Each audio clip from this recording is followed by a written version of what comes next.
Então é o seguinte, quero te agradecer por você ter aceito o convite de vir aqui. Eu sei que é sempre ruim a gente ter que largar a família da gente depois de um dia de trabalho, cansado e tudo, pra vir ficar falando, né? Gente, eu aprendi com você que a gente tem que sempre tomar conta dos nossos deveres de Estado. Então, pra mim é uma gratidão enorme, mesmo porque você é uma pessoa que eu admiro muito, tem os seus defeitos, mas as suas virtudes, elas são inspiradoras pra mim. Então, seja muito bem-vindo. Valeu.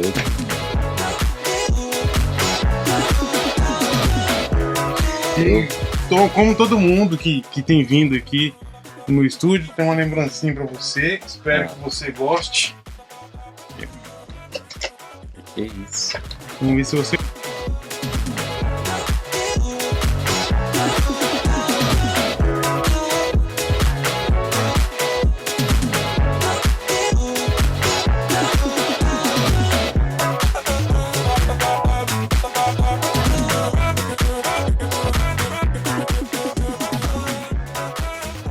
Aqui eu fico pensando assim, se um dia eu for santo, né? Eu imagino que deve ser uma foto assim, né? Olha a minha, o jeito que ficou. Olha a minha, o jeito que ficou. Nossa, ficou massa. Essa barba é melhor que a minha barba. Cara, a minha esposa, ela odeia que eu tiro foto com barba de óculos. Eu Cara, fiz do jeito que eu queria. Eu acho que você devia deixar crescer. Gente, vamos lá. Bom, então nós estamos aqui com o professor Ednilson Alves, eu posso chamar assim? Pode ser só Ednilson mesmo. Eu tô aqui com o Ed, vou apresentar ele para quem não conhece ele.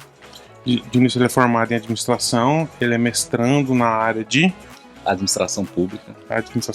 Ele foi durante 10 anos superintendente do departamento de licitação da CELG, Geração e Transmissão. Isso. E hoje ele está lá assessorando a equipe lá.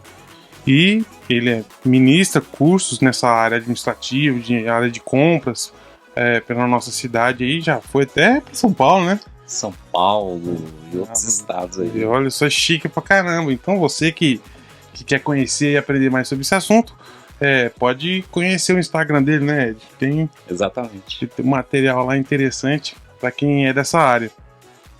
Mas muito mais do que isso, ele tem uma qualidade muito especial, que é de ser apaixonado por Deus, por Nossa Senhora, pela Igreja Católica, e foi isso que o trouxe aqui hoje, né?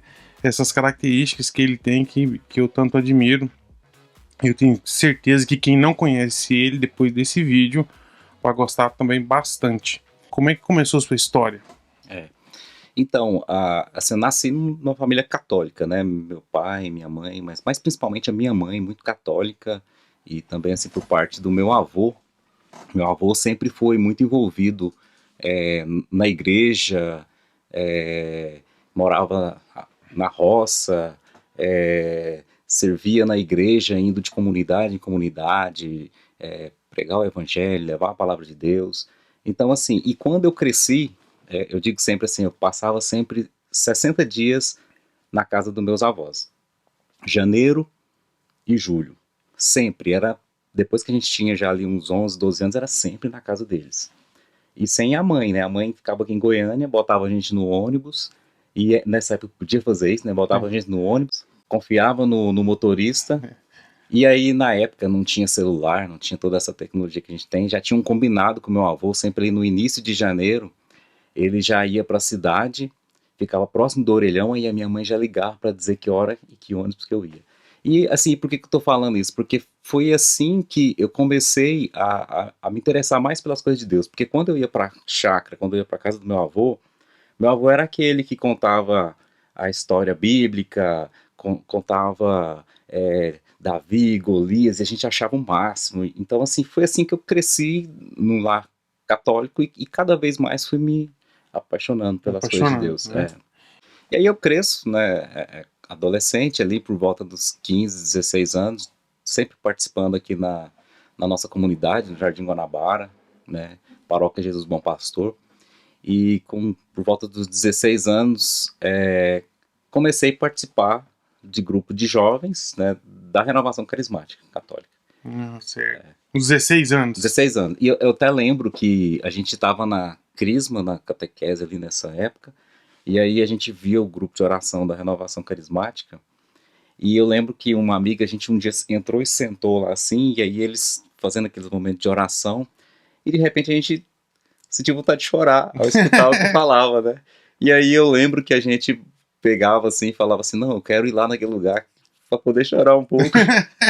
Mas assim, esse foi o início de quando eu comecei a participar na Renovação Carismática. E esse período aí foi o período ali da Canção Nova, do Eugênio Jorge, a banda Canção Nova do Dunga, que o Dunga tava aparecendo. Os encontrões aqui em Goiânia eram no Serra Dourada. Serra Dourada. Né? Tava Pecuária, né? Na pecuária, encontrando, lotava. servos, né? Tava pipocando a Renovação Carismática na década de 90, né? Isso, exatamente, né?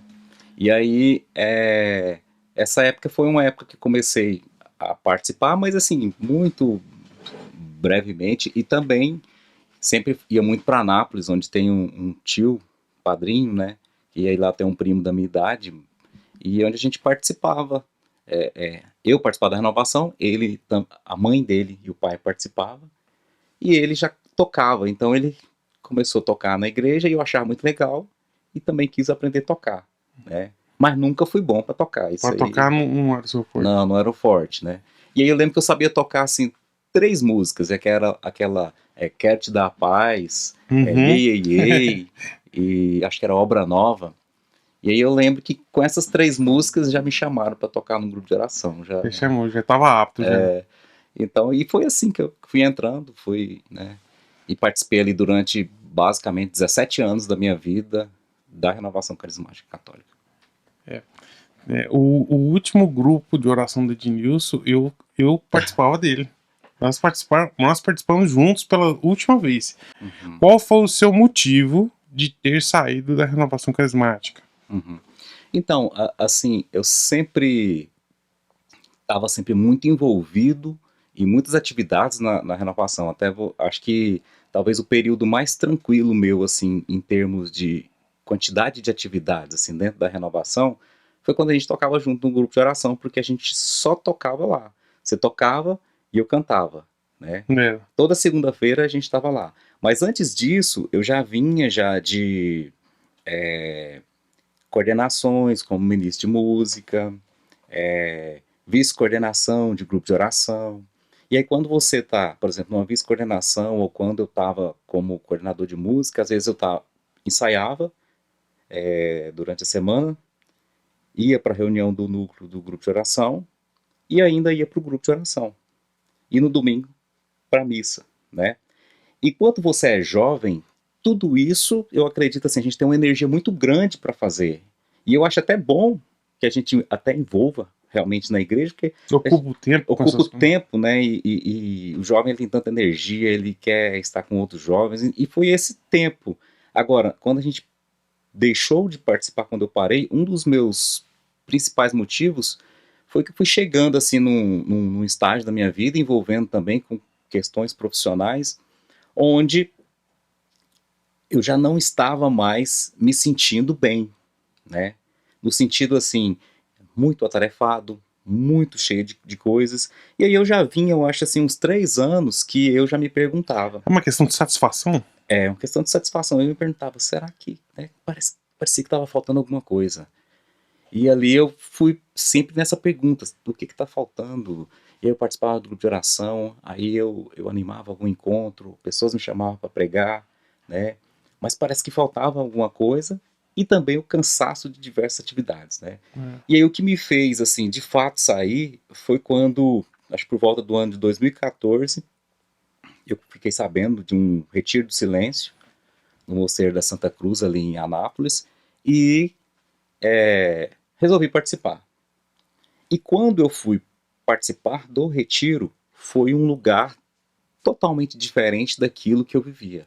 Então a gente conhece a renovação carismática, a renovação é aquele formato, música de animação, momento de oração, pregação da palavra, mas é sempre muito barulho, muita música, muito som, muito pregação, intenso, né? muito intenso, né? E quando eu chego lá no mosteiro, totalmente contrário, silêncio, né? E aí eu digo assim, ali eu tive um encontro com a Igreja Católica, Entendi. né? E aí, só para completar, o que foi o seu motivo? Então tem uma soma de coisas, tem coisas que a gente ainda pode aprofundar um pouquinho assim, de motivos, mas eu lembro muito bem, Fabão, acho que eu gravo isso assim na minha cabeça, que eu tudo empolgado no Retiro do Silêncio, e lá no Retiro do Silêncio tem um momento que você, que eles chamam de colóquio, onde você conversa com o padre durante 30 minutos, e eu não sabia, né, mas assim, a ideia era que cada pessoa daquela que está no retiro, ele escolhesse um padre e falasse com ele 30 minutos. E aí lá tinha uns 4 a 5 padres, eu fui e coloquei meu nome para falar 30 minutos com cada um deles. Tamanha a minha vontade de A falar, ânsia, né? ânsia, né? E aí eu lembro que cheguei assim já de primeiro para falar com um padre, e Padre Paulos na época. Aí eu pego, ele vai me perguntando o que que eu fazia, e eu vou contando, não, padre, eu sou da Renovação Carismática, eu coordeno isso, eu coordeno aquilo, eu prego tal dia, eu faço isso tal dia. E nessa época eu já tinha minha família, casado, meus filhos, né? E aí ele foi e perguntou assim, mas e aí? Quando que você tem tempo para sua família? Aí foi uma porrada na cara, né? Falei, caramba. A maioria das pessoas, quando você pergunta para elas assim, mas quando você tem tempo para sua família, eles vão falar assim: não, mas eu levo a minha família. Eu levo a minha família. Entendeu? Eu vou para os encontros, eu levo. Eu vou para o estádio, eu levo. E você não quis levar a sua família para os encontros, para o estádio, para os retiros, para as viagens? Por quê? Como assim você não tinha tempo? Então, esses encontros da igreja, na verdade, a minha família participava também. Não de todos, mas participava. A minha esposa também, a gente conheceu ali, quando eu falo de 16, 17 anos, eu conheci ela nessa época também. Num grupo de oração? No grupo de oração, não, na verdade, não. Assim, eu conheci ela um pouco antes do grupo de oração. Ela fazia crisma, eu também fazia crisma, né? E aí ali a gente se via, a gente era de turmas diferentes, né? Mas a gente acaba que se via, que se conhecia. E eu estudei, na verdade, com uma madrinha dela, que é a Kellen, né? E aí, com esse contato, a gente acabava sempre vendo, conhecendo, né? Também daí que surge o interesse, né? Uhum. De namorar, de se conhecer, né? Mas assim, aí voltando na sua pergunta, né? Quando você fala dos encontros da renovação, muitas vezes a pessoa, para ele ir pregar, ele, por exemplo, sai daqui e vou lá para Anápolis. Então, nem sempre eu levo a minha família. A família, ela tem uma forma de organização, tem atividades, né? Você tem filhos, o filho vai para a escola, ele chega em casa, ele tem que descansar, Tem uma rotina, tem né? uma rotina. Então, assim, não dá para sua família viver no encontro, né? Então, assim, isso de certa forma vai te afastando. E aí eu me via nisso, às vezes eu estou numa quinta-feira, no encontro, às vezes chegava no final de semana, no sábado, tinha um encontro, aí eu ia cantar no encontro. Aí nem sempre tinha condição da minha esposa ir, o filho pequeno, novo, né? Então, Às vezes tinha que fazer bilocação. aí você vai ficando cada vez mais distante, né? E aí você falou assim no início da questão do dever de Estado, é lá no mosteiro que eu compreendo qual é o meu dever de Estado. Porque até então, e eu acho que muitos cristãos, e aí eu vou direcionar para a renovação carismática, porque eu estou falando de algo que eu fiz parte. Estou falando de algo que eu fiz parte, que eu tenho muitos amigos, que eu amo, inclusive, muitas pessoas, muitos amigos, e assim, mas existia, e eu acho que pelo menos na minha vida, e eu vejo isso na vida das pessoas também, uma confusão com relação ao dever de Estado. A pessoa fala que ela precisa pregar o evangelho, servir a Deus, aí ele quer, casado, fazer isso no mundo. Mas ele quer saindo da família, e não ficando na família, e não sendo exemplo na família. E aí a gente vê muitos casos onde várias famílias, dentro mesmo da igreja, né, se separam, onde eu tive pessoas próximas a mim, onde o filho, enquanto o pai pregava, viajava o estado todo, o filho estava no mundo das drogas. E era um filho que também estava no grupo de oração, mas não tinha a presença do pai, não estava próximo. E aí, qual é o dever de estado dele? É pregar o evangelho fora ou é primeiro dentro da sua casa e cuidando da sua família? Então, para mim, no mosteiro foi a hora que eu tomei essa porrada ali, com essa pergunta do padre. A ficha caiu. A ficha caiu e que eu percebi que, peraí, tem alguma coisa errada. E agora eu preciso consertar. Tem uma desordem. Tem uma desordem, exatamente. Né? Por algumas vezes eu cheguei a convidar você para animar alguns encontros comigo, mas você falou, eu não posso, porque o meu diretor espiritual orientou que eu tenho que ficar com a minha família. Exato. E eu achei muito bacana, porque além de tudo você foi honesto. Falou a verdade. Eu vivi 17 anos da minha vida na renovação carismática católica. Nesses 17 anos, e eu acho que isso está muito dentro da renovação e das pessoas que participam, nós aprendemos ali dentro do movimento a amar tanto aquele movimento. Ser grato, né? Ser grato tanto aquele movimento, porque as pessoas, a grande maioria da história das pessoas é o seguinte, eles eram os católicos de meia boca, né? É aquele que não vai para a igreja, não participa, mas quando você pergunta qual a sua religião, sou católico. E aí, de repente, através do movimento da renovação carismática, essa pessoa se sente tocada, seja pela música, gira uma chave e ele começa a participar. Então ele tem uma gratidão muito grande. Essa gratidão é tão grande que ele não consegue olhar para o movimento e fazer críticas ao movimento. Né? Tem pessoa, fala mal, fala isso, mas ele ainda não está consciente do que está vivendo e ele não consegue fazer críticas. Aí por que eu estou falando isso? Eu estou falando isso porque eu vou mostrar para as pessoas esse livro aqui. Vamos ver se ele vai aparecer legal aqui, né? Compêndio de Teologia Ascética e Mística. Mas por que eu estou mostrando? Porque eu quero dizer o seguinte, eu não conheci esse livro antes. Eu conheci esse livro depois que eu saí da renovação carismática.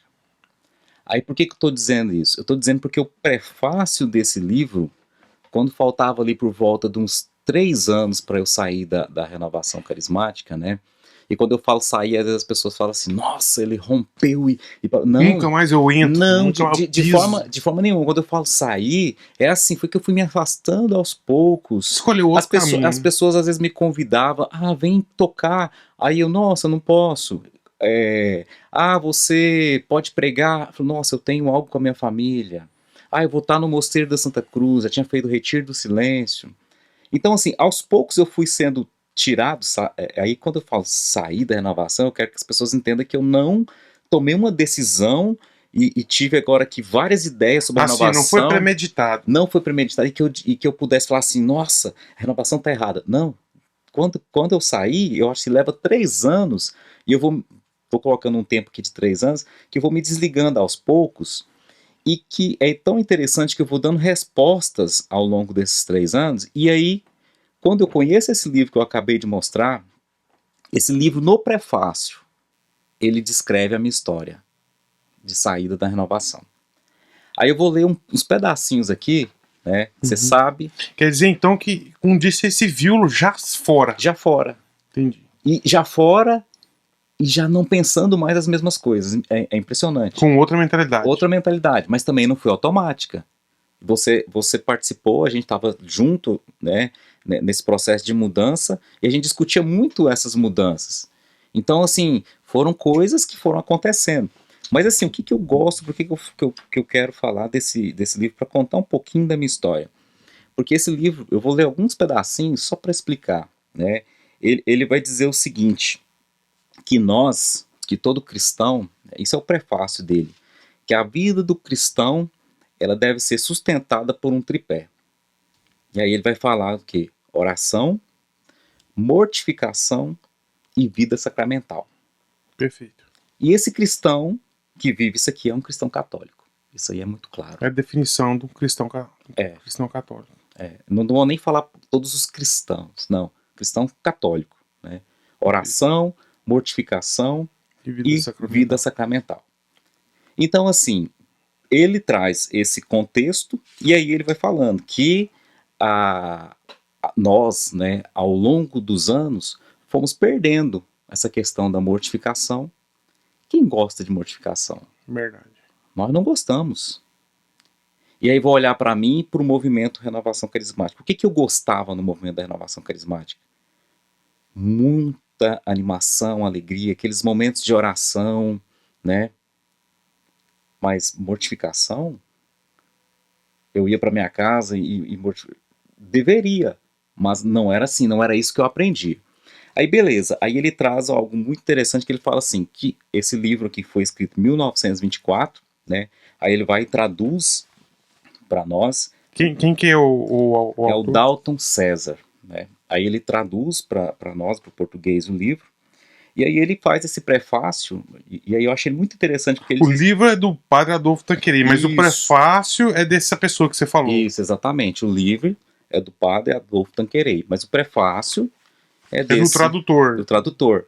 E que eu acho muito interessante porque o tradutor vai dizer o seguinte, ó: nós vivemos em tempo de pentecostalismo, e não só a renovação dentro da Igreja Católica, como as diversas igrejas que a gente tem hoje aí, né, protestantes. Aí ele fala, a ação do Espírito Santo é, graças a Deus, cada vez mais propagada. E aí ele fala assim, manifestam-se os carismas e são, certa medida, vivenciados os dons do Espírito Santo. E ele fala, não temos dúvida de que se trata, né, da ação de Deus vindo em socorro do seu povo. E aí ele pergunta, e por quê? Porque o mundo e até mesmo grande parte da igreja vem perdendo a perspectiva do sobrenatural. Viemos de Deus e para Deus voltaremos. Tudo na terra é passageiro. E aí ele vai dando sequência. Aí ele coloca assim, contudo, aí aqui entra naquilo que eu tô falando para você, parece que ele começa a falar da minha vida. Ó.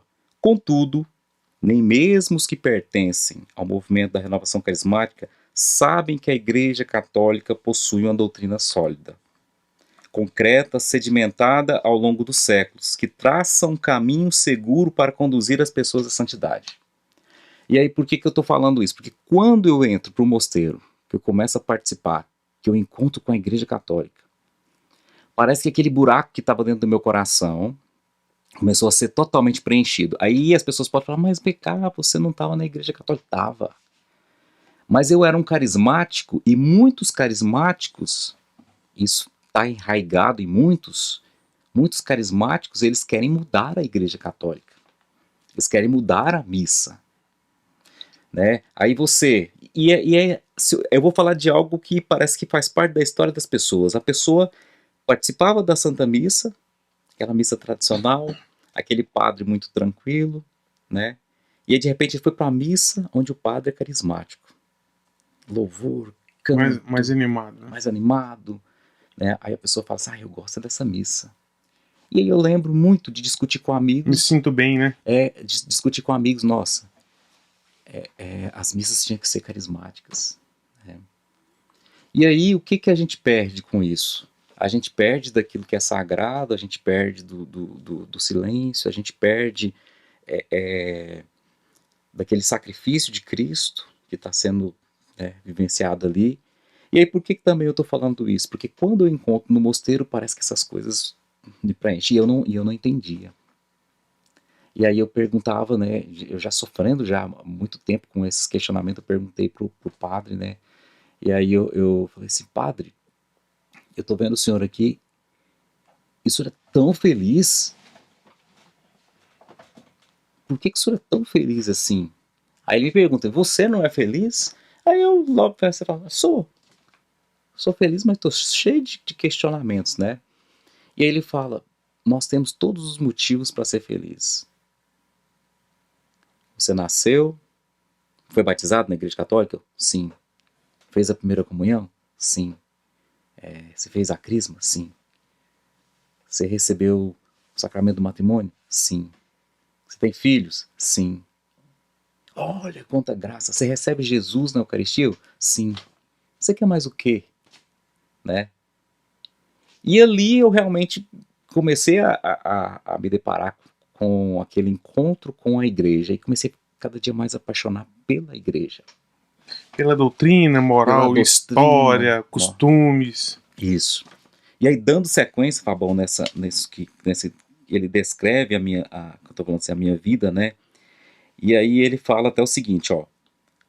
Essa doutrina sólida, concreta, como há pouquíssimas pessoas para ensiná-los, poucos progridem e muitos se perdem pelo caminho.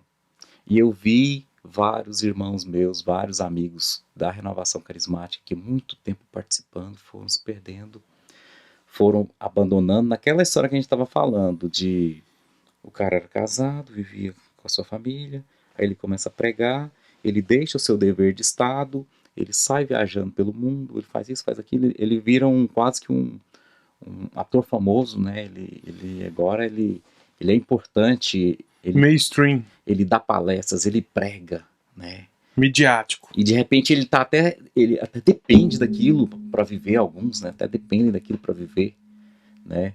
E aí, fugindo de onde? Do seu dever de Estado, que é a sua família, a sua casa, cada vez mais, né?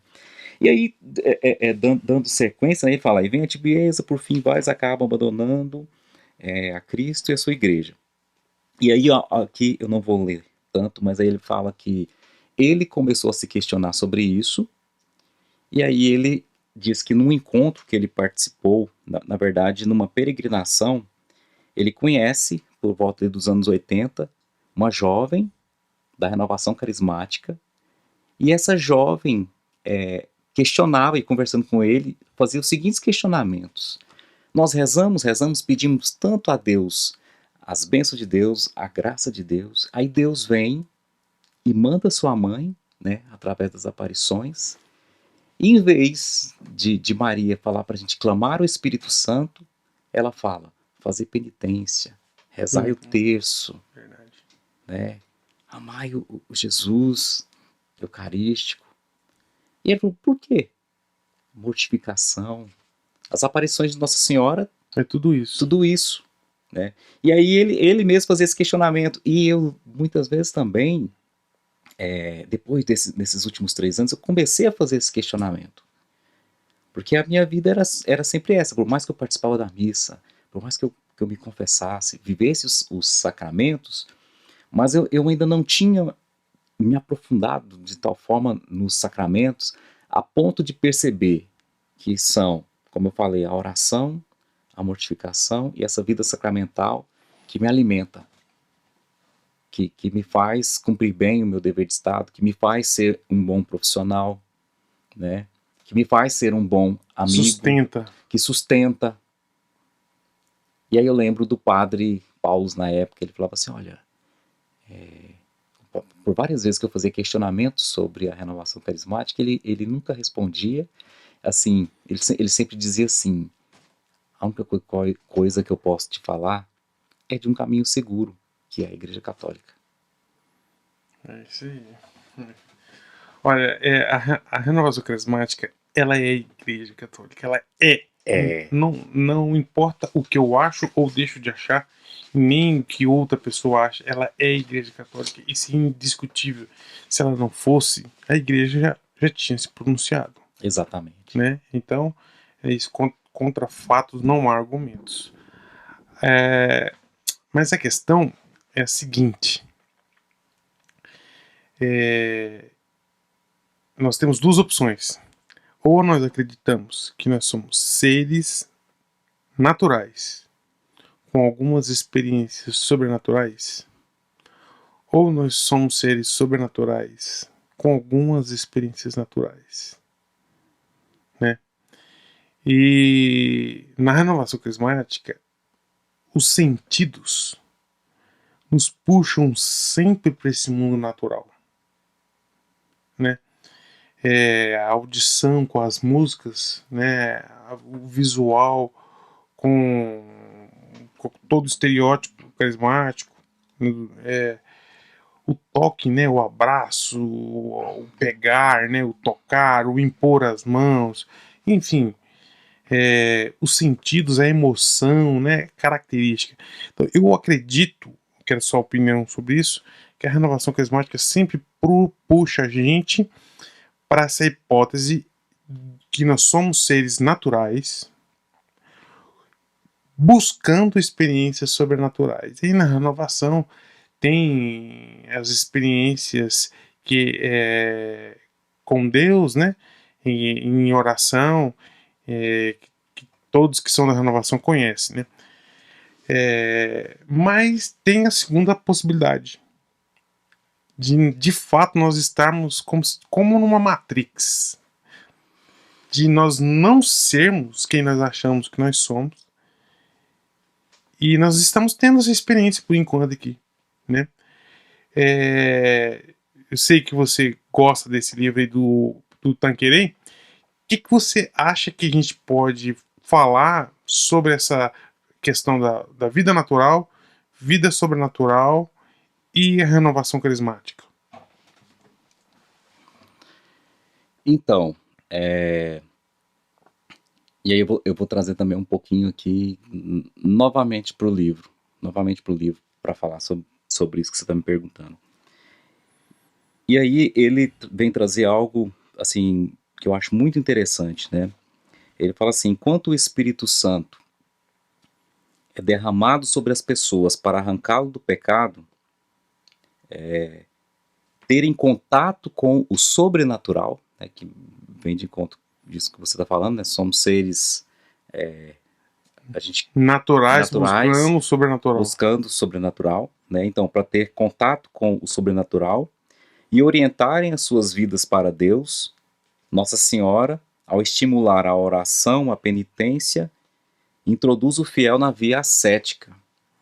Aí, Fabão, é onde que eu queria falar dessa questão desse livro. Então, vida ascética e mística.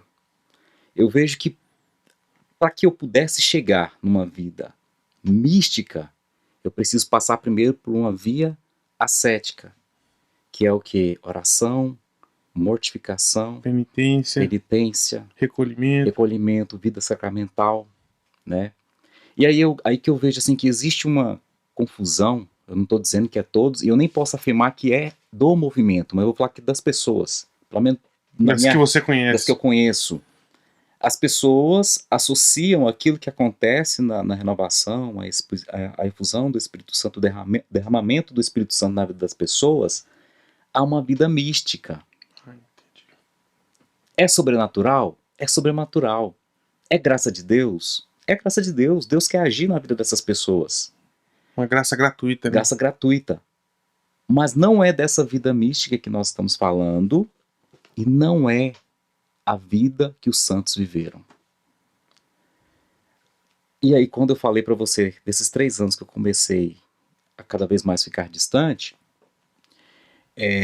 eu comecei a olhar para a vida dos santos e às vezes eu me perguntava, será que esse santo aqui ele foi carismático?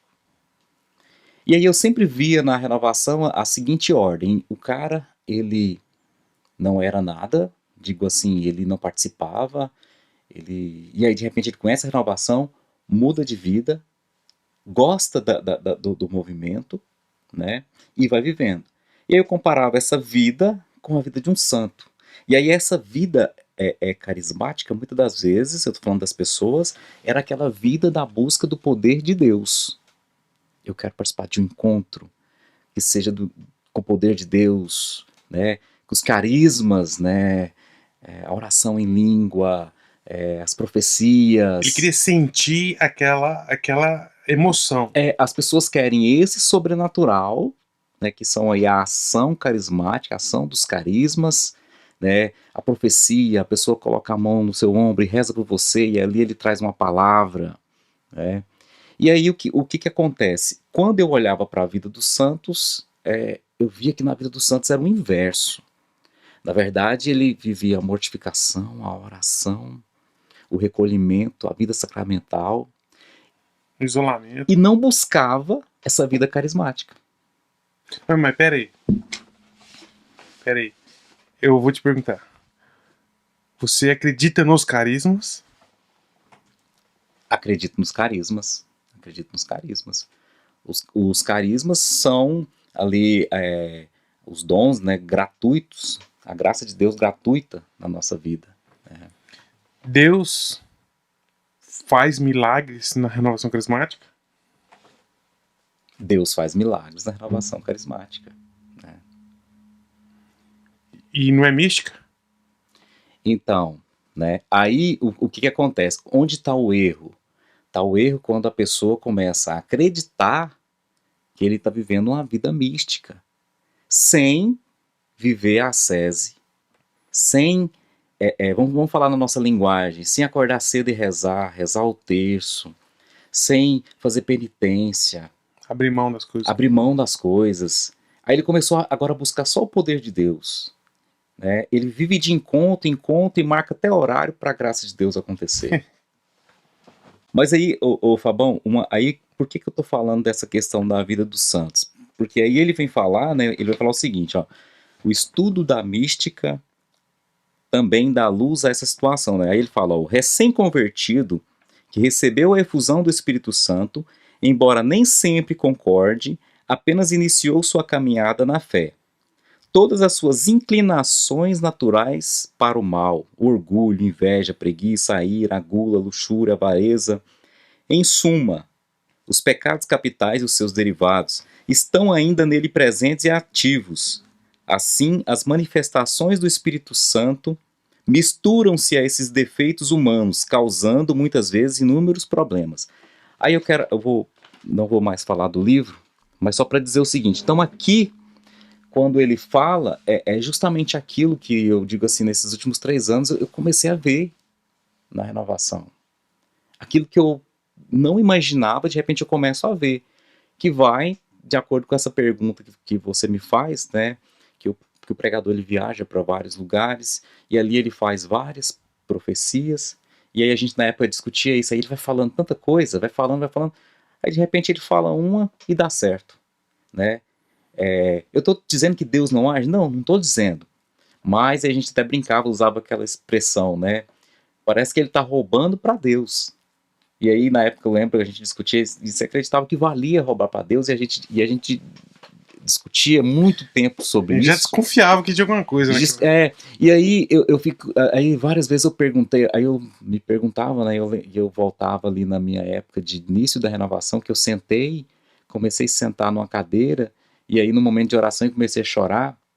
E por que eu comecei a chorar? Porque sempre quando eu ia lá, né, ele falava de um filho que o pai, que tinha um probleminha com o pai. E aí, olha para a população mundial, quantas pessoas não têm problema com o pai?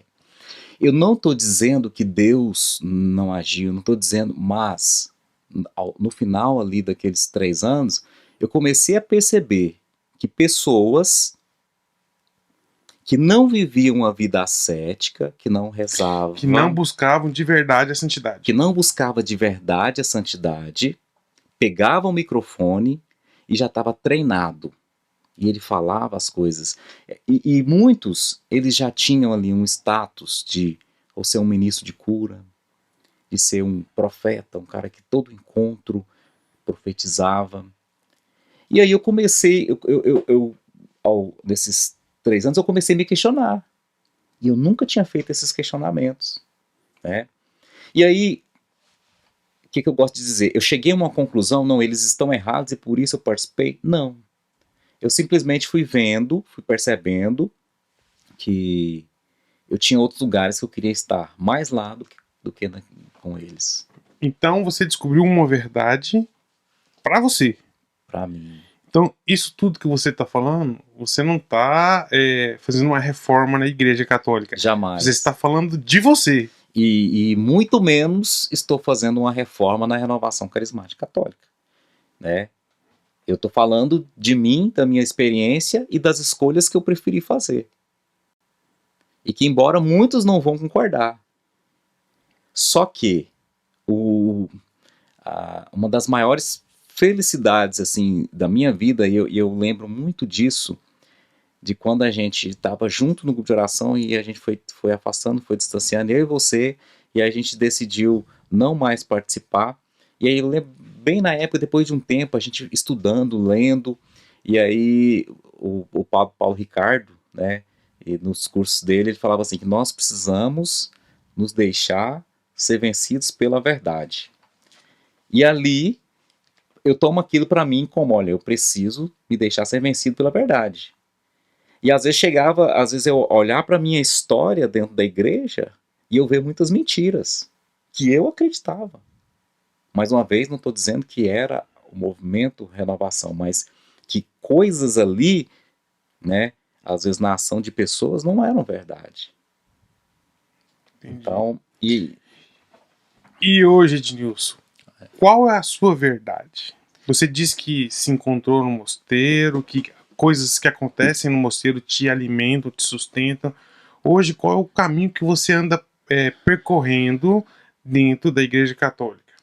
então, e aí Santa Teresa, né? Eu acho que Santa Teresa é quem traduz melhor esse organismo espiritual que a gente conhece, que a gente começou a conhecer, começou a descobrir, né? A entender que nós somos um ser humano que tem um corpo, né, matéria, que tem uma alma, espírito, e que a gente tem as nossas faculdades inferiores, a gente tem que ali nas faculdades inferiores estão as nossas paixões, os nossos sentimentos, as emoções, e que a gente tem as nossas faculdades superiores, né, inteligência e vontade. Então, quando eu começo a aprender, conhecer tudo isso, e aí você fala assim, qual é a sua verdade? Na verdade, não, nem é minha, na verdade é a verdade da igreja. Perfeito. E aí eu começo a perceber quem eu sou, de fato. Autoconhecimento. E aí eu entendo que eu sou um corpo, que tem uma alma, e eu tenho um organismo espiritual. E que eu tenho faculdades inferiores. E quando eu olho para a história da minha vida, sei quantos anos de igreja, eu passei a vida inteira alimentando as minhas faculdades inferiores, os meus sentimentos, as minhas emoções, todas as minhas paixões. E ali, você vai lembrar, a gente músico, né? A gente até falava assim que o músico é sensível. O músico é sensível, né? E nós gostávamos de ser sensíveis. A gente gostava de alimentar a nossa sensibilidade. Os sentidos. E aí, de repente, eu descubro que os meus atos, tudo aquilo que eu faço, eles precisam ser derivados da minha inteligência e da minha vontade. Então eu alimento a minha inteligência com a verdade, que é Deus, que é a palavra de Deus, que é a história, a tradição da nossa igreja, aquilo que os santos viveram. Então eu passo a alimentar isso em mim. E quando eu alimento, eu encontro forças para direcionar melhor a minha vontade. E aí, Fabão, eu estou falando isso aqui para as pessoas, eu estou falando para você e você sabe disso. Então quem está escutando pode pensar, nossa, eles estão se achando perfeitos. Jamais. Muito pelo contrário. Muito pelo contrário, você descobre, desculpa a palavra, assim... Nada mais pecado. Nada mais pecado, né? Você descobre que você é um nada.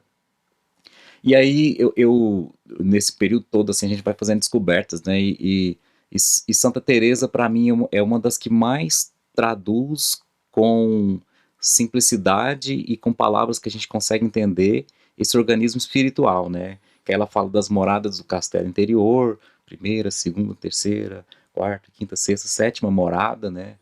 E ali, para entrar nesse castelo interior, que é olhar para dentro de nós, né? E a gente pode ir lá para a palavra de Deus, onde Jesus fala, né? Quem quiser falar ao Pai, né? Entra no seu quarto, fecha a porta. Então tudo isso já começa a fazer questionamentos para a gente, né? A gente vai para o grupo, levanta o braço, tá no meio da multidão, mas se eu quiser falar com Deus, entro no meu quarto, fecho a porta e rezo, né? Não estou desconsiderando a comunidade ela é importante, mas eu estou dizendo para você que nós temos uma necessidade de ter uma vida interior, e a vida interior é entrar para dentro de si. E aí Santa Teresa vai dizer que para entrar no castelo, a porta do castelo é a oração. Aí, Fabão, para a gente pensar assim, aí a gente começa, olha, peraí, não dá para eu viver só nesse, né, nesse auê meu. E eu tô falando um auê meu, de encontro em encontro, de multidão em multidão, e não entrar para o castelo interior, né, e não entrar para dentro de mim e não olhar para mim e falar com Deus, né? E aí Santa Teresa também vai falar também, aí ela faz a gente compreender, né, o que é a vida da graça, né? Porque aí é outra confusão que às vezes a gente encontra na renovação carismática e até no protestantismo, principalmente no protestantismo. Primeiro porque aí o protestante ele não tem um sacerdote, então ele não se confessa, né? Então, aí para nós católicos, aí nós sabemos que para estar em estado de graça a gente precisa o quê? Confessar. E aí Santa Teresa, né, ela fala que para entrar no castelo é oração. Em estado de graça, né? Em estado de graça. Então você tem que confessar primeiro. Você tem que rezar. Tá em oração. Aí você botou o pezinho ali na primeira morada, né? E aí na primeira morada a gente não tá sem as... A gente continua com as nossas paixões, com os nossos erros, com as nossas dificuldades. A gente continua o demônio ali tentando nos tirar do castelo novamente. E a gente, quantas vezes a gente entra no castelo, fora do castelo. Entra pro castelo. Então, para mim, essa foi uma grande descoberta assim, dos últimos anos. Né? Essa foi uma grande descoberta. E que começou realmente a fazer sentido. Então, assim como eu dizia, não tem nada perfeito. Continuo tendo dificuldade, continuo tendo lutas, sacrifícios. Mas agora eu sei como funciona, né? Agora eu sei que eu preciso dar passos, eu sei que eu preciso dar passos e preciso progredir nessa vida espiritual. Aí Santa Teresa vai dizer também, quem não progride, regride. E aí eu tenho um momento marcante com isso, né? Já depois de muito tempo, vou no mosteiro, vou confessar com o padre, confesso com o padre, e aí ele que já conhecia a minha história, que já era meu diretor espiritual, aí ele que não falava também, né, de Santa Teresa, né, falava da igreja, tudo, mas assim, ele não trazia essa linguagem de Santa Teresa, que a gente sabe que tem várias formas, tem outros santos, né, e aí ele falava assim, olha, nisso aqui você não progrediu, você voltou para trás. Regrediu. Ele não usou essas palavras, mas aí eu entendi. Né? E a gente vai nessa luta, né? Você falou do autoconhecimento, falou dessa descoberta da vida sobrenatural, você falou da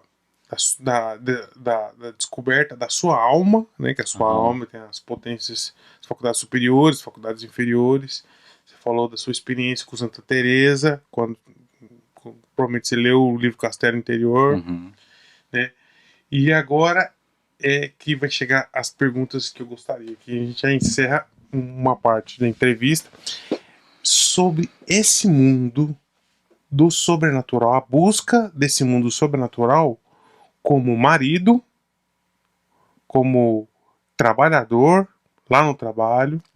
Como é que você consegue levar essa vida de busca de algo tão grandioso, que é o mundo sobrenatural, dentro da nossa realidade, da nossa sociedade, do seu mundo particular?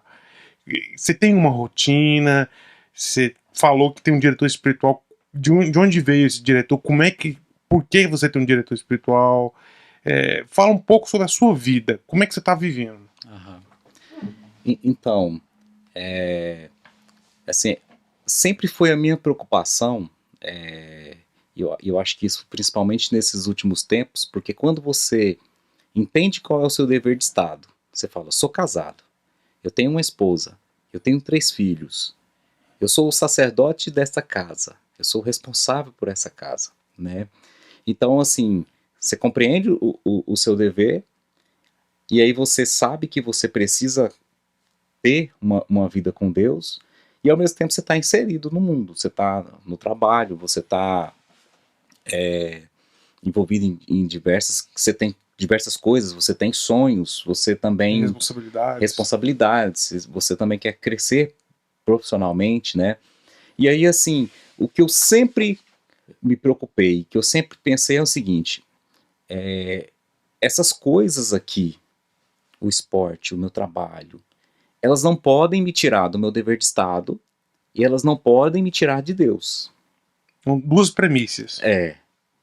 Então, assim, vou dar um pouquinho mais de exemplo, de forma mais clara. Comecei a andar de bicicleta. E aí, quando eu começo a andar de bicicleta, viciei na bicicleta. Aí eu começo a pedalar segunda, terça, quarta, quinta, sexta. Aí às vezes eu pedalava, alguns dias chegava assim, já 11h30 da noite, aí o corpo moído, cansado. Aí no outro dia, o que acontecia? Eu não conseguia rezar. Aí se eu não consigo rezar, então quer dizer que a bicicleta ela tá me tirando daquilo que é importante, que é rezar. Se a bicicleta também me faz ficar esse tempo todo longe da família, então ela está me tirando também do meu dever de Estado. Então, assim, é algo que eu sempre peguei para mim, eu falo, isso precisa ter aí um equilíbrio. Eu posso fazer tudo, mas eu tenho algo que é principal. Então, se eu consigo fazer o principal... Então tem uma hierarquia dentro das suas premissas, né? Tem Exatamente. uma coisa mais importante que a outra, tem uma ordem, né? Tem uma ordem, né? E não que eu seja perfeito, que eu sempre estou seguindo essa ordem. Não, tem hora que você passa dos limites e tenta quebrar a Você ordem. erra, né? A gente erra, né? Só que aí é aquela hora que você volta e fala, tem que consertar, né? Então, assim, o que eu vejo que falta muito nesse mundo é essa ordem.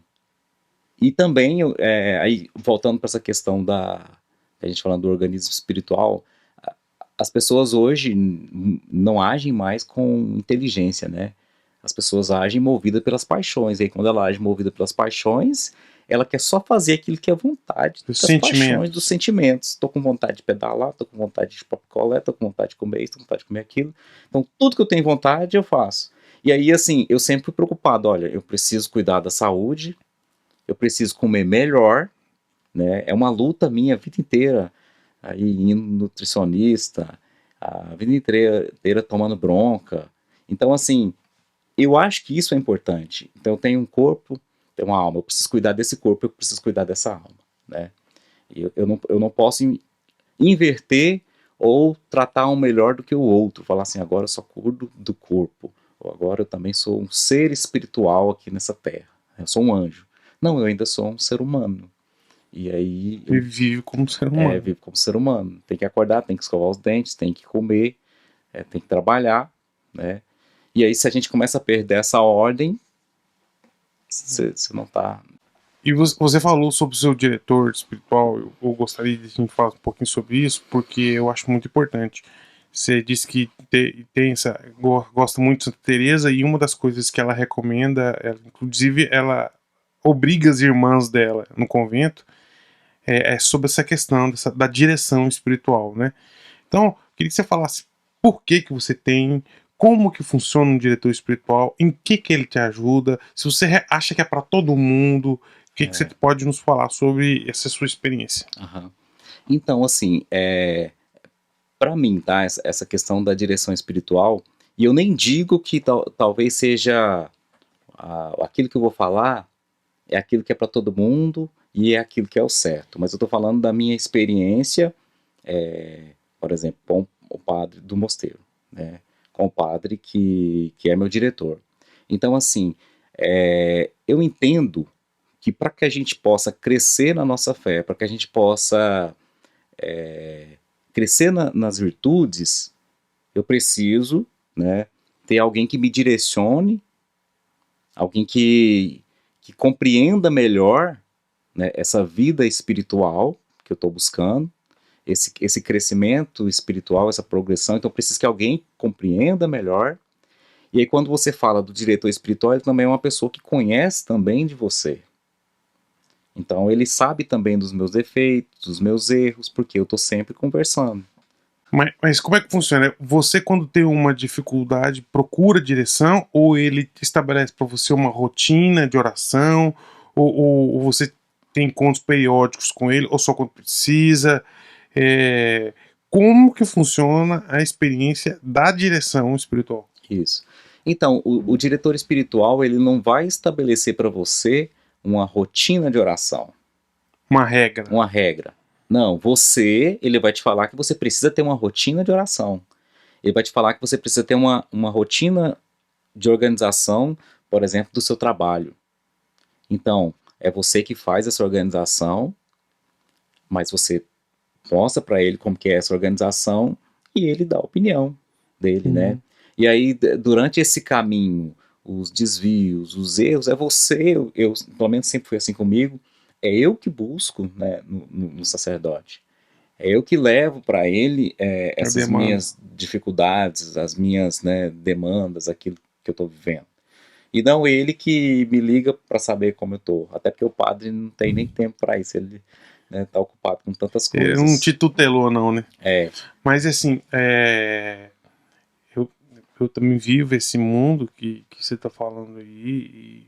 E existe um mundo ideal, aquele que eu gostaria de viver, que nem sempre eu vivo.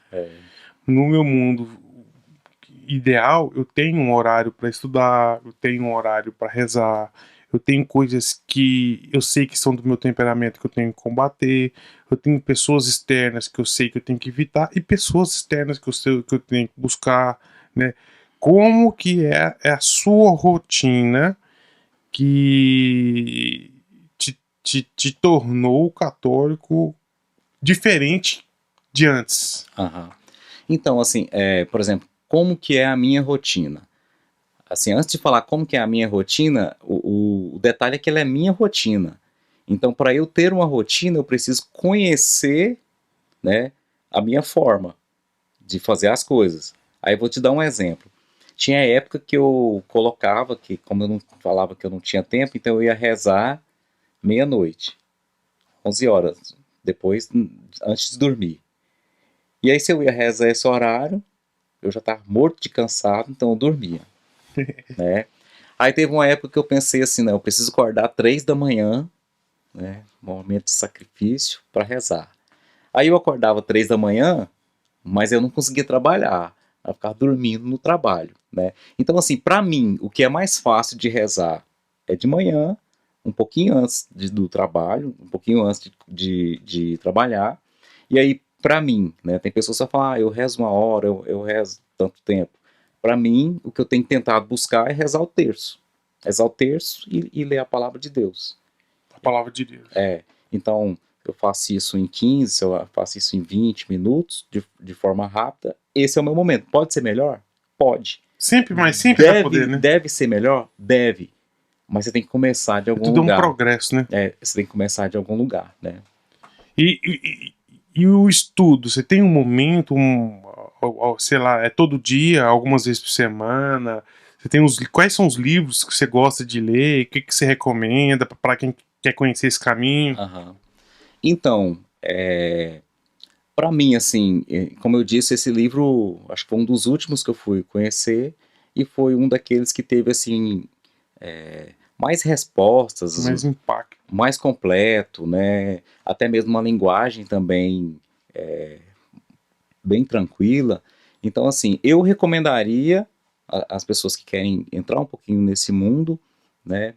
Ir devagarzinho, lendo um pouquinho do livro, lendo... eu diria até o seguinte, às vezes seguindo pessoas que já falam desse assunto, que mastigam mais esse assunto. Pode ser uma ajuda, né? Pode ser uma ajuda, por exemplo, o Luiz Antônio. Comunidade Luz da Vida. Luiz Antônio, Luz da Vida, fala muito, tem retiros sobre isso. Eu não vou falar, gente, leia o livro de São João da Cruz. São João da Cruz. Né, que é uma excelente referência, mas para quem está começando... Pode ser difícil. Pode ser totalmente difícil, né? Mas, de repente, fazer um retiro, né? Um retiro. Lá em Anápolis. Exatamente. Assim, eu acredito que é igual quando a palavra fala, né, de que a gente, neném ainda bebe leitinho, né? Então, assim, não adianta eu vendo aqui todos esses livros seus aqui, agora botar eles nas costas e começar a ler. Não é vai assim, rolar, né? Então, assim, até mesmo quando a gente fala do diretor espiritual, a gente vai aprender, o próprio diretor espiritual, ele vai te indicar uns caminhos, ele vai te indicar alguns livros baseado naquilo que ele conhece de você, né? E como ele conhece, aí ele vai falar, não Não leia o Tanqueray por enquanto, não. Leia o livro de Santa Teresa. Ela vai trazer uma linguagem mais simples, aí você vai ter uma noção do que é a vida interior, aí você vai ter uma ideia de que para entrar você precisa confessar, estar de graça, começar a rezar, né? Uhum. E assim vai. Diniz, nós falamos um pouco aqui no começo sobre a nossa sociedade, que as pessoas são sempre. Elas tomam atitudes baseadas nos seus sentimentos, nas suas paixões, né? A gente vê as pessoas, em geral, buscam sempre ficar mais rica, mais poderosa, né? Sempre querem uma posição de destaque, custe o que custar. Se for necessário passar por cima dos outros, né? Uhum. As pessoas estão praticamente cegas, obcecadas, né? Uhum. E a gente sabe que a liberdade só existe quando existe inteligência, porque aí você tem opção de escolha. Uma pessoa que não tem opção de escolha, ela não é livre, né? Então, se a pessoa está obcecada, ela acaba agindo pelas paixões, ela não está agindo livremente. E agora sim, falando sobre o assunto em questão, o que você acha que poderia mudar na nossa sociedade para que a gente tivesse um mundo melhor? Uhum. Por onde a gente poderia começar? Então, eu acredito que a gente poderia começar não querendo mudar o mundo. Eu acho que o grande problema hoje das pessoas, da sociedade, é que as pessoas querem mudar o mundo, mas elas não querem mudar a si mesmas. A pessoa, e aí você vê isso claramente no jovem que entra para uma rede social, ali no Instagram, ali do Facebook. Aí ele descreve ali, faz um texto gigante falando disso, criticando a política, criticando o mundo. Mas ele mesmo mal arruma a cama que dorme. Ele mesmo não muda o mundo pequeno onde ele vive. Ele mesmo não tem uma relação boa com o pai, com a mãe, geralmente é mal educado, não respeita as pessoas.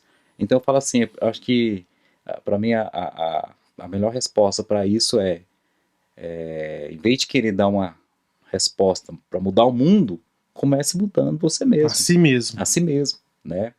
E aí eu acho que isso tem uma conexão muito grande com essa sociedade hoje e com essas ideias aí a gente vai percebendo claramente assim, com as ideias marxistas que estão assim espalhadas, até mesmo sem as pessoas saberem, elas têm pensamentos, né, que tá ligado a isso que a gente está falando. São pessoas que querem mudar o mundo, têm ideias para mudar o mundo, mas elas não mudam a si mesmas.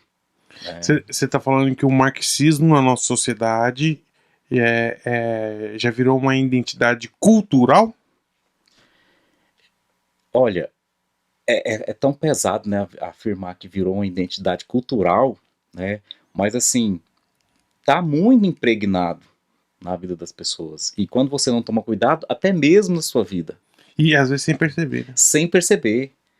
É tão interessante que às vezes a gente tem algumas ideias, eu vou dar um exemplo, né, a questão aí do feminismo. Aí o feminismo ele traz uma roupa bonita, né, busca da igualdade do homem com a mulher, né, buscando direitos. Isso é bonito. Apresenta valores, né? Isso é nobre, né? Só que aí eles não veem o que está acontecendo aí por trás disso aí. Eles não veem que a mulher ela está assumindo um papel que não é o dela. E aqui a gente tem que deixar bem claro assim, que aqui eu não estou falando, o papel da mulher é ficar em casa, o papel da mulher e aí sai aquelas frases de efeito, a mulher faz o que ela quiser. Não, a gente não está entrando nisso. Eu estou falando o seguinte, eu sou homem, eu tenho um dever, eu tenho algumas características, né? Uma missão, né? Uma missão, e a mulher tem também o seu dever, as suas características. Só que o que esse mundo hoje está fazendo? A gente está invertendo os papéis, invertendo, né, os conceitos, né? E isso está se a gente for fazer estudo, talvez aqui seja um tempo tão curto para falar, né, com mais profundidade, mas assim, aí a gente vai percebendo que nós vamos nos acostumando com essas ideias, né? A gente vai aceitando essas ideias.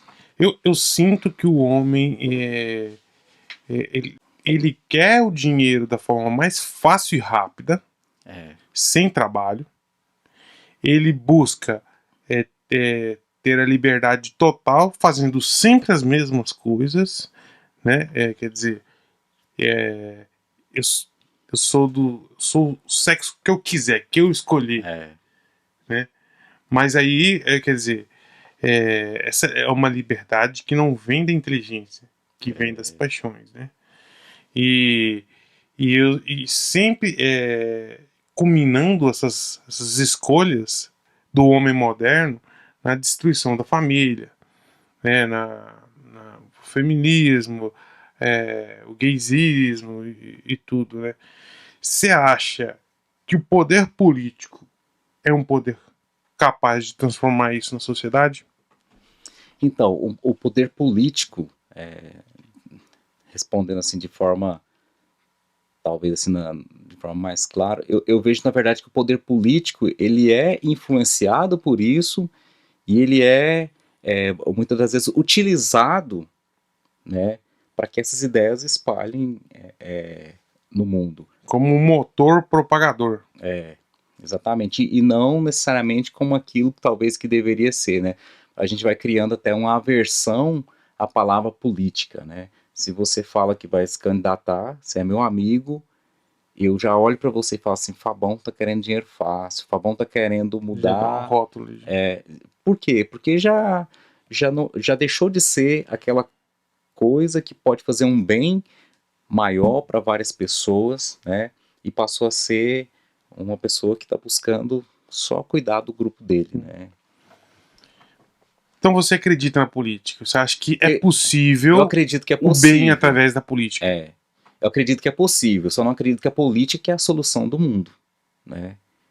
Isso não. A solução para o mundo, como eu falei, é você olhar para dentro de você. É você ser melhor. E quem pensa em ser melhor? Cristãos. Quem acredita que precisa mudar de vida? Os cristãos.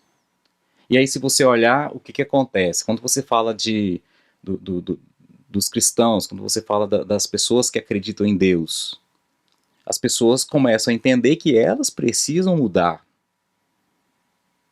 né?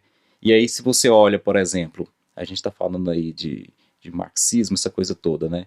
O marxista em si, ele até pensa numa mudança no mundo, só que ele pensa nessa mudança por ela mesmo, para que ela aconteça aqui. Ele não está pensando em algo que transcende, que transpassa, né? Agora, o cristão, como o cristão pensa? Eu estou fazendo algo aqui porque eu creio um dia que eu chegarei no céu, porque eu creio em Deus, né?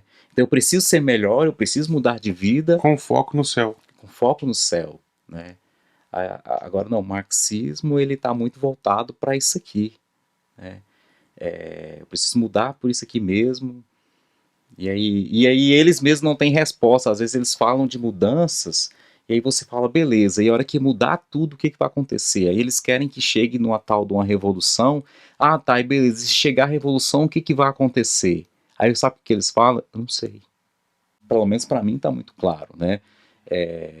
A gente acredita, e eu acredito que eu preciso mudar, eu preciso me converter, eu preciso ser melhor. E quando eu sou melhor, se a minha família é melhor, se as pessoas do meu ciclo são melhores, né, então a gente começa a ter ali uma sociedade melhor.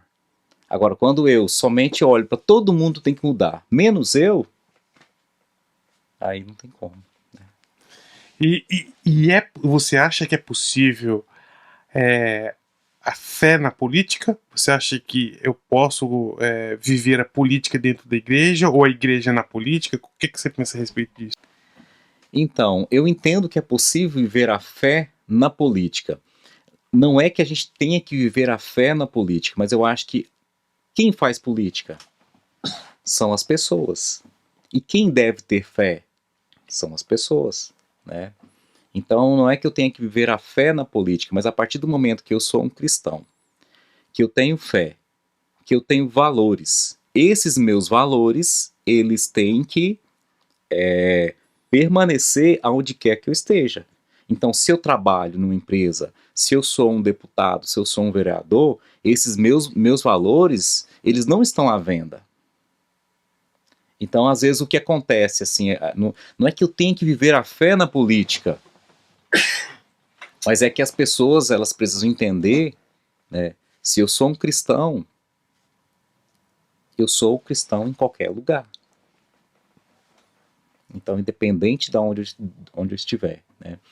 Então, assim, eu estava falando essa semana até com um amigo que é vereador, né, o Éder Manuel, lá de Porá, e aí, assim, eu estava comentando com ele um ponto que às vezes eu vejo na política, que é o seguinte: a pessoa se candidata e ela escolhe uma causa para defender. Eu sou o defensor, né, aqui dos fazendeiros. Escolhe um grupo para representar. Eu sou o da Igreja Católica. Eu sou o defensor aqui dos evangélicos, ou da cultura, né? Se a gente fosse pensar, na verdade, aquele político ali, ele não é político só daquela parcela da população, né? Aquela parcela da população pode ter elegido ele, mas as decisões que ele vai tomar depois influencia na vida de muita gente. Então, assim, a partir do momento que ele é eleito, ele deixou de ser o político só dos evangélicos, ou só dos católicos, né? Para poder fazer política, para poder fazer algo que beneficie mais pessoas, né? Mas aí o que a gente vê é o contrário, né? Ele se elege, aí ele vai sempre buscar defender as ideias e fazer aquilo que o mundo dele, que ele acredita que é e que tem que ser, né? E a gente tem muito mais pessoas envolvidas, né, na sociedade. Só que também, quando eu penso assim, eu também estou pensando no mundo, até assim, onde as pessoas são boas, né? Onde todo mundo é 100%. Todo mundo é 100%. Aí a gente sabe que tem alguns que se elegem que não são 100%. Tem alguns que se elegem e defendem o seu grupo e querem acabar com o meu.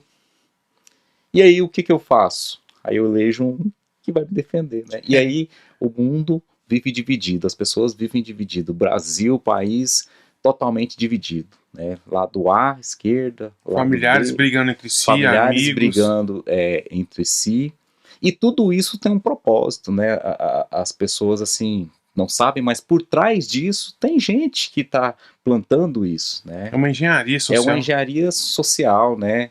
Aí até eu estava escutando essa semana também um padre lá de Porá, o padre Pablo, falando justamente sobre isso, sobre os metacapitalistas que financiam aí movimentos e grupos justamente para disseminar essas ideias, né, para tornar o povo cada vez mais dividido. Um povo dividido, ele é mais fácil de você dominá-lo. Você acha que eu poderia traduzir o marxismo como um movimento contra a família? Você acha que assim, o foco principal do marxismo é destruir a família? Cara, Fabão, que pergunta, né? O foco principal do marxismo é destruir a família?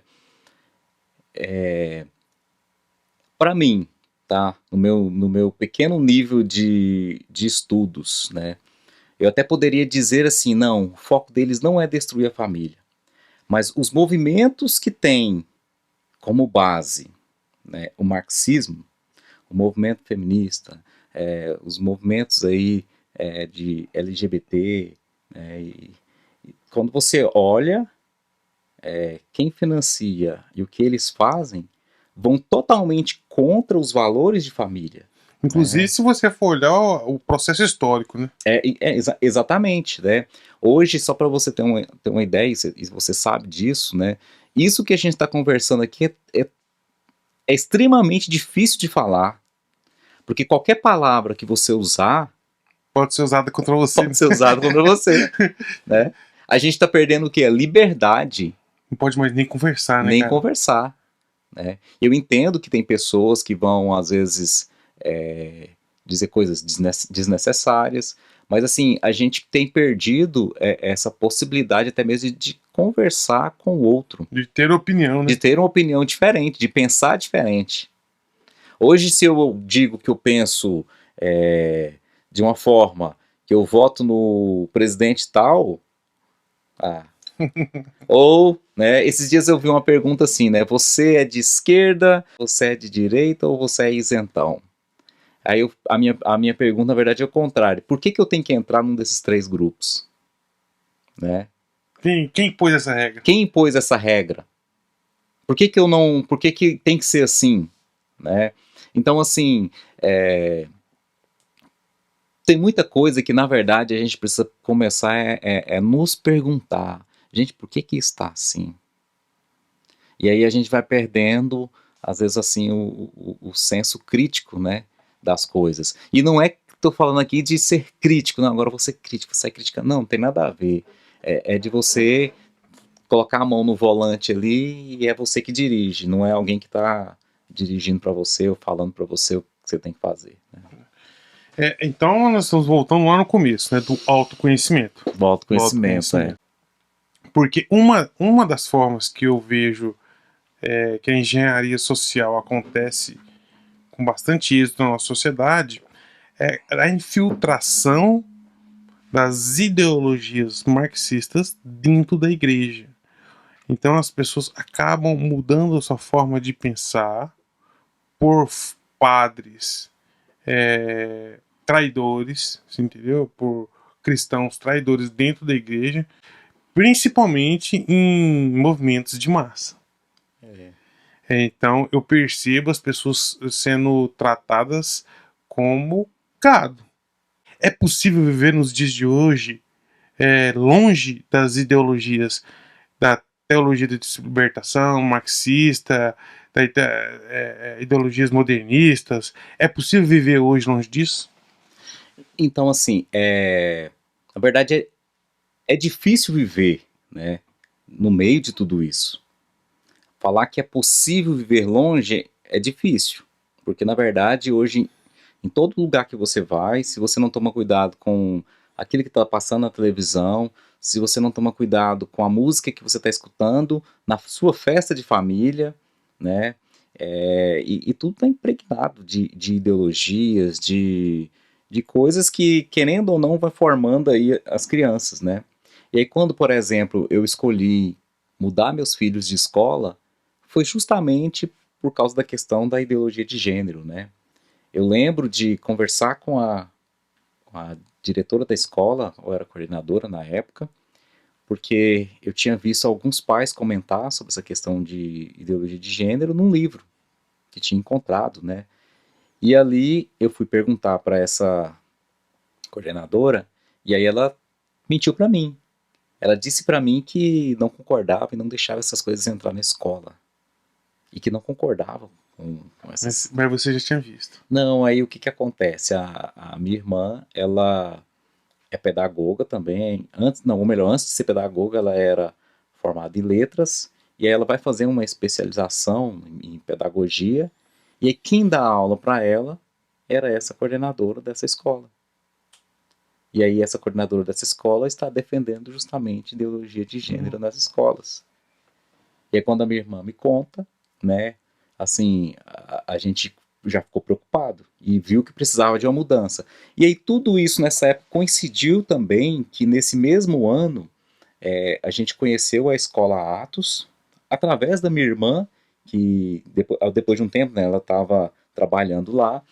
E aí a escola Atos fez uma formação para professores, para os professores da escola e para aquelas pessoas que tinham interesse de repente em ser professor na escola. E aí minha esposa, que é pedagoga também, e que interessada no assunto, aí vai nós fazer o curso. Aí como é longe, eu levava ela e ficava lá.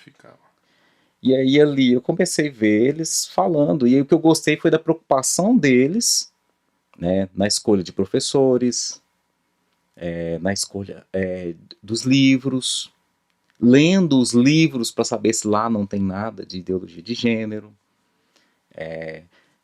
sexualização, né, das crianças, do imaginário. Então, assim, são coisas, Fabão, que eu não posso dizer assim, eu sei demais sobre isso. Não, a gente vai aprendendo, você vai convivendo com pais, com outros que também pensam da mesma forma, você vai influenciando outros também, né? E ali a gente foi e fez a mudança de escola justamente por isso. Com esse foco. Com esse foco.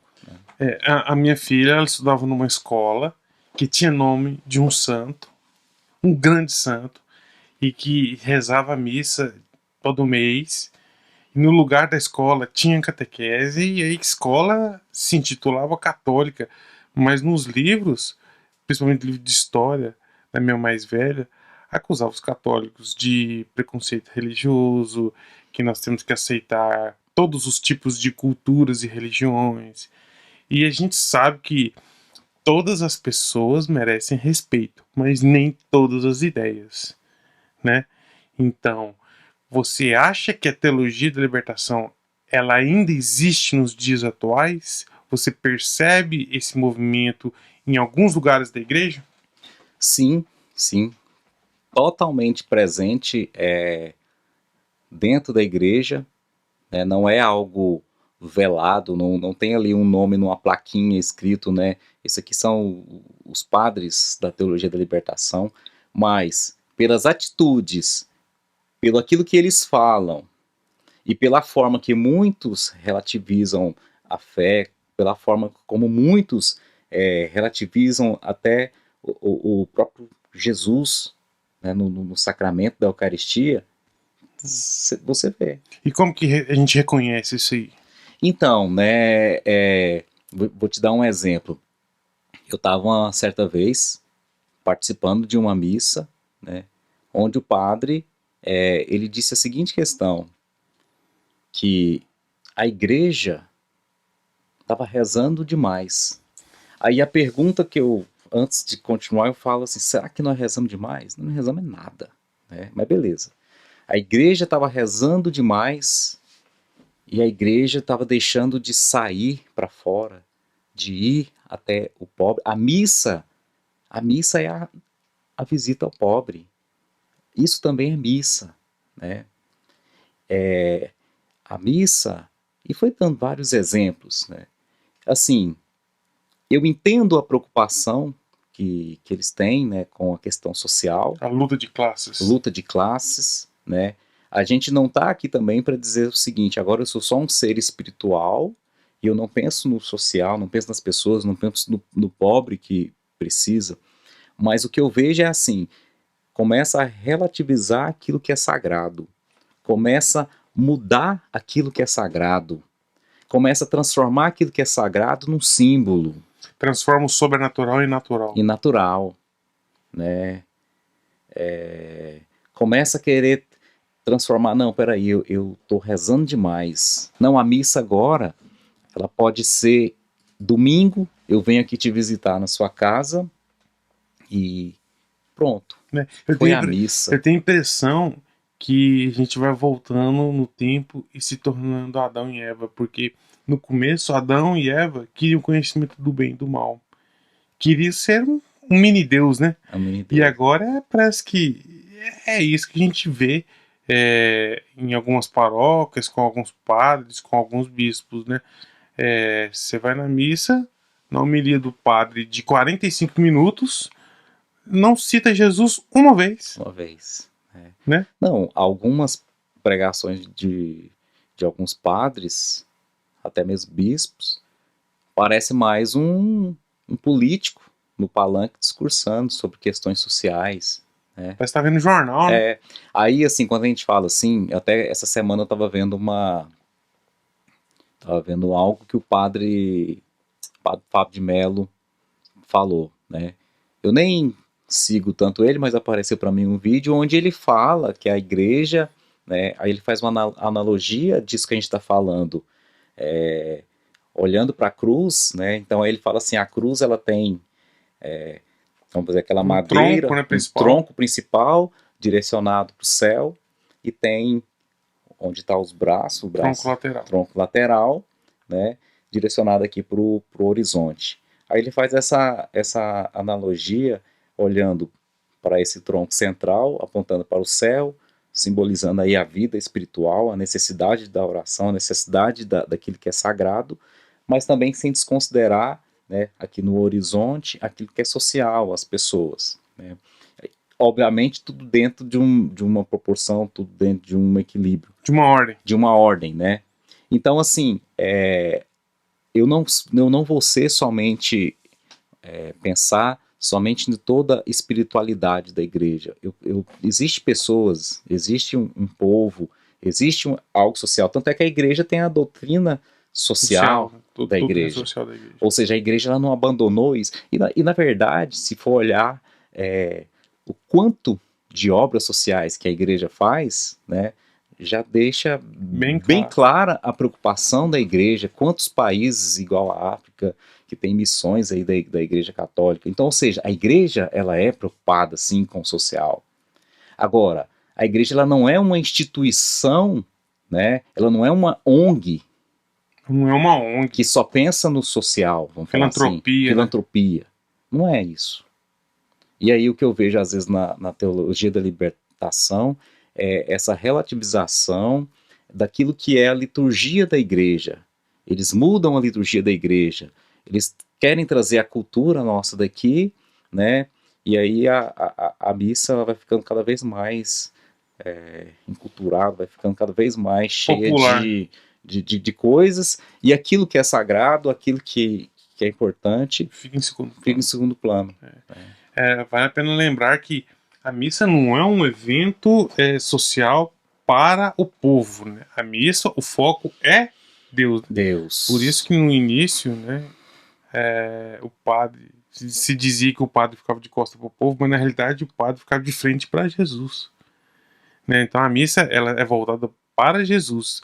Então a missa não é voltada para o povo, né? Então, quando a missa se volta para o povo, que seja o pobre, que seja o rico, ela já começa a se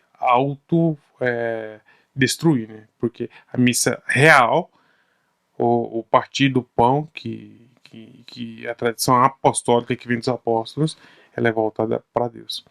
Bom, então nós vamos analisando por aqui. Queria agradecer você, cara, por você ter vindo, cara. Foi muito bom. É um papo que a gente já tem há muito tempo. Eu sou testemunha aqui do Ednilson, que é a luta que ele tem diária pela família dele, pela igreja, pela santidade dele. E eu sou muito grato a Deus por você ser meu irmão, entendeu? Por poder aprender com você, poder partilhar com você. Eu espero que você cresça bastante na sua vida profissional, afetiva, mas principalmente espiritual. Eu fico muito feliz de ter vindo aqui. E assim, eu não poderia finalizar esse nosso momento aqui sem falar um pouquinho assim da importância de ser amigo, né? E que a gente foi descobrindo isso, né, ao longo desses últimos anos aí, né? E que hoje as pessoas têm perdido muito, né? Que são essa força da amizade. Da amizade, né? E aí eu falo porque assim, eu tenho feito uma grande reflexão nos últimos tempos assim, das minhas amizades. E é muito bom você descobrir aqueles que são seus amigos. E é também às vezes triste de você chegar à constatação que alguns que você achava que eram não é mais, né? E não é nem por, às vezes assim, por culpa de um ou outro, mas parece que as circunstâncias, parece que aquela árvorezinha que a gente tinha ali compartilhado um com o outro, a gente todo dia jogava um pouquinho de água, parece que uma das partes parou de jogar água e aí ela morreu, né? Mas então é isso, e aí isso me deixa muito feliz, assim, de ter você como amigo e de poder ter essas conversas aí. É bom demais. E você, meu caro amigo, que vai comentar aqui, você imagina o que você vai comentar? Quer conhecer melhor o Ednilson? Qual que é o seu Instagram, Ednilson? Então, eu tenho um Instagram que é mais profissional, né? Então tá Ednilson Alves, com 2 S no final. E tem um Instagram que é mais pessoal, geralmente é fechado, e é onde tá ali mais coisas da minha família, as nossas idas na igreja, as coisas que a gente faz, né? Que é Ednilson.as. E aí, se a pessoa mandar lá, eu vou fazer uma análise se eu Ó, aceito. tá com bronca, não gostou do que ouviu? Mete o DM. Vai lá e manda mensagem. Manda mensagem. Se quer escrever aqui também, escreve aqui. Mas não fica lá. E aí, Fabão, é bom dizer o seguinte, fala mesmo, porque assim, a gente não tem, e pelo menos eu, e eu tenho certeza que você também não tem compromisso com coisa errada. Exato. Se eu tiver falado aqui alguma coisa que é errada, eu vou ter o maior prazer de mudar. Diniz, e se te chamarem pra pegar a renovação carismática segunda-feira agora? Você vai? Boa, Uau. se chamar, eu vou. E se te chamarem pra animar? Animar, eu já vou pensar que, cara, eu perdi o pique, né? Eu já não sou mais animador. Deus abençoe, cara. Valeu. Valeu, falou, galera. É nóis.